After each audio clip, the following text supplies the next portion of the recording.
أعوذ بالله من الشيطان الرجيم بسم الله الرحمن الرحيم الحمد لله رب العالمين والصلاة والسلام على رسولنا محمد وآله وصحبه أجمعين. Falenderimet dhe lavdatat qofshin për Allahun xhalleshanu, i cili është një dhe pashaq. Atë falenderojmë dhe vetëm prej tij ndihmë dhe falje kërkojmë. Atë që Allahu xhalleshanu udhëzon në rrugë të drejtë dhe të vërtetë nuk ka kush që humb, ndërkaq ai që me vetë dëshirë përcaktohet për të qenë jashtë rrugës dhe udhëzimit të Allahut nuk ka udhëzues për të. Dëshmojmë atë që kultivojmë në thellësi të zemrave dhe shpirtave tonë se s'ka të adhuruar tjerë posa Allahut, i cili është një dhe pashaq. Dhe dëshmojmë se Muhamedi alayhi salatu wassalam është rob dhe i dërguar i tij, andaj paqja, begatia dhe mëshira e Allahut qofshin mbi të, familjen e tij, shokët e tij, si dhe të gjithë ata që e pasuan dhe vazhdojnë ta pasojnë rrugën, traditën e Muhammed Mustafas deri në ditën e gjykimit. Allahu xhalleshanuhu e zgjodhi Muhammed Mustafan në mesin e pejgamberëve dhe e dalloi prej tyre. E zgjodhi dhe ja dërgoi librin e shpallur, Kur'anin, i cili është përplot porosi në të cilat duhet të kryej besimtari dhe nga haramet të cilat duhet të largohet. Allahu xhalleshanuhu dashti që edhe ummetin e Muhamedit alayhis salam ta dalloi, veçoj me disa veçori dhe disa mundësi, privilegje që ja dha gjatë muajit Ramazanit. Prandaj transmeton Ebu Hurajra se Muhamedi alayhi salatu wassalam ka thënë: ummetit tim i janë dhënë 5 gjëra gjatë muajit Ramazanit, të cilat nuk i janë dhënë ummeteve të mëhershme. E para, aroma nga goja e besimtarëve është më e këndshme tek Allahu xhalleshanuhu se sa era e miskut. Është vërtet se besimtari gjatë muajit të Ramazanit, si shkak dhe rrjedhoi i agjerimit të ditëve, si shkak që besimtari largohet nga ushqimet dhe pijet, shkaktohet një erë ndoshta jo e këndshme në gojën e besimtarëve. Mirë po padyshim se kjo është tek Allahu xhalleshanuhu shumë më e këndshme se sa era e miskut. Për agjëruesin e dyta, pra veçoria të cilën pejgamberi alayhis salam na thot, për agjëruesin luten edhe peshqit në det përderisa është agjërueshëm, derisa të ndërpret agjërimin. Pejgamberi alayhis salam në bazë të këtij hadithi na mëson se për besimtarin luten edhe gjallësa tjera, derisa edhe peshqit në det luten pra për besimtarin. A nuk është një privilegj për neve si besimtarë, të nderuar vëllezër, që Allahu xhalleshanuhu ka bërë që edhe gjallësa tjera, përpos faktit se neve jemi të përkushtuar me lutje, ibadete, jemi të përkushtuar me agjërim, me ruajtje nga thëshëthëmet, me ruajtjen e gjuhëve nga ato të cilat nuk janë të mira për besimtarin, jemi të përkushtuar me istighfar, me kërkim falje, me pendim tëube. Pastaj jemi të përkushtuar me kryerjen e obligimeve fetare, siç janë falja namazeve farze, falja namazeve nafile, pastaj leximi i Kur'anit, vizitat e kështu me radhë. Por përkundër faktit se është një ditë mjaft e gjatë, Allah xhalleshanuhu na ka privilegjuar duke pas parasysh faktin se edhe me lajket, edhe çdo gjë, pra edhe gjallësat, edhe peshqit në det luten për agjëruesit përderisa janë agjërueshëm. Prej veçorive të ummetit Muhamedit alayhis salam gjatë muajit të Ramazanit është gjithashtu se Allahu xhalleshanuhu ka vendosur në atë mënyrë që çdo ditë e urdhëron xhennetin që të zbukurohet. Dhe thot, vetëm se nuk ka ardhur momenti kur besimtarët do të lirohen nga brengat e dunjas dhe do të vyjnë të hyjnë në xhennet.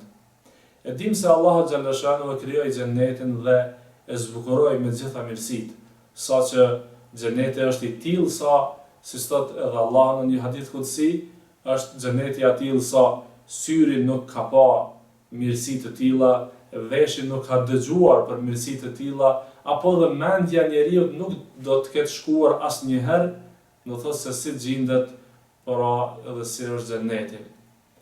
Meqense se është kështu, atëherë, ose si thonë dietarët, xhenneti dhe mirësitë e xhennetit fillojnë ato ku përfundon imagjinata e njeriut. Pra ashtu si nuk mund ta paraftyroj njeriu xhennetin, pra pikërisht ashtu është xhenneti. Pra e shohim se Allahu xhaleshanu urdhëron xhennetin, që çdo ditë pra që të zbukurohet dhe të jetë i gatshëm për besimtarët. Dhe duke pas parasysh se me fillimin e muajit të Ramazanit, si harrison të vetë profeti jon Muhammed Mustafa alayhi salatu wasalam, duke thënë se gjatë muajit ose në fillim të muajit të Ramazanit hapen dyert e xhennetit, ndërsa mbyllen dyert e xhenemit, e që është një seherec i madh sepse neve kemi mundësi me bë vepra të cilat na afrojnë nga xhenneti.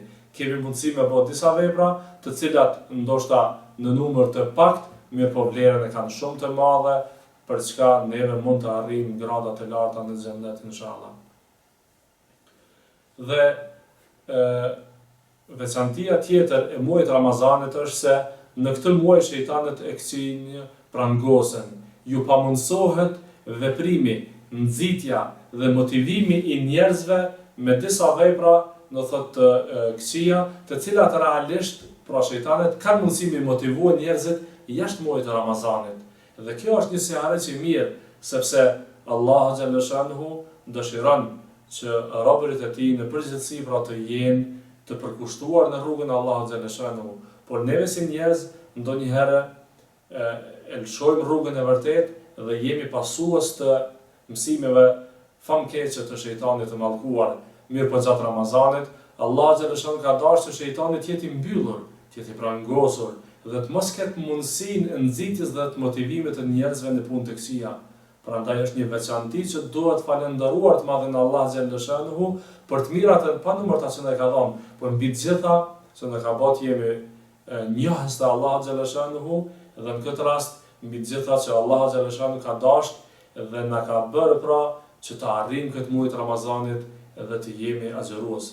Gjithashtu prej veçantive të muajit Ramazanit, të cilat i janë dhënë Muhamedit alayhis salam dhe ummetit tij, është se në natën e fundit Allahu xhaleshanuhu liron nga zjarri i xhenemit. Po do thotë njerëz liron pra nga zjarri i xhenemit njerëz, edhe në bazë një hadithi tjetër që pejgamberi alayhis salam na njofton dhe thotë se në çdo natë në momentin e iftarit Allahu xhaleshanuhu liron robër të Allahut agjërues nga zjarri i xhenemit, si ceket në hadith 70.000 persona, dhe në natën e fundit liron po aq sa ka liruar në të gjitha netët e mëhershme. Dhe kjo është një veçanti, një karakteristikë e veçantë e ummetit Muhamedit alayhis salam, të cilën pra Allahu xhaleshanuhu na ka dhënë.